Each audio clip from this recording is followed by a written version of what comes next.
Alors, quelles sont les valeurs communes qui les rapprochent, éducation populaire et éducation pour la santé? Alors, dans ces valeurs communes, on retrouve déjà l'humanisme. Je crois que ça, c'est vraiment un point central, c'est croire à la valeur de l'être humain, quel qu'il soit, quelle que soit sa situation, sa religion, son genre, sa situation. On est vraiment sur le registre de l'accompagnement et pas d'être dans une instruction, mais plus d'être d'une éducation avec la personne comme acteur et auteur de sa propre santé ou de sa propre vie. D'autres valeurs communes qui me semblent aussi importantes, c'est qui est à la fois une valeur, une posture et une stratégie, on pourrait le dire aussi, c'est de travailler sur la question de la participation, mais pas de faire participer les gens dans une salle, mais qu'ils construisent, qu'ils s'émancipent, ce qu'on pourrait appeler, et ce qu'on appelle d'ailleurs dans les deux champs, des questions d'empowerment. Alors, les approches communes entre éducation populaire et promotion de la santé, elles sont déjà liées aux questions notamment d'un environnement favorable, je dirais, aux personnes. C'est-à-dire que les questions de paix, de climat social,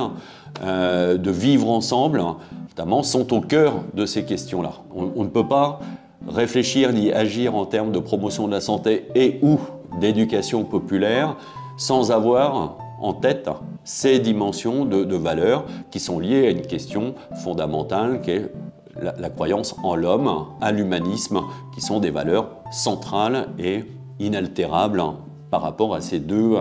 je dirais, éducation populaire et promotion de la santé. Donc elles ont effectivement ce lien intrinsèque et comme je le soulevais précédemment, effectivement, elles ont une histoire commune qui a permis de travailler sur ces questions éducatives et dans le champ effectivement de la promotion de la santé, on est passé, sans exclure la question de l'éducation pour la santé, de l'éducation pour la santé à la promotion de la santé. C'est-à-dire que on est dans une dynamique qu'on reprend autour de la charte d'Ottawa de promotion de la santé de 1986, que la santé n'est pas, je vais le dire de cette façon-là, uniquement le silence des organes, mais est une ressource pour l'individu et qu'elle s'inscrit dans une perspective de société de transformation sociale. C'est-à-dire que sans négliger cette portée éducative,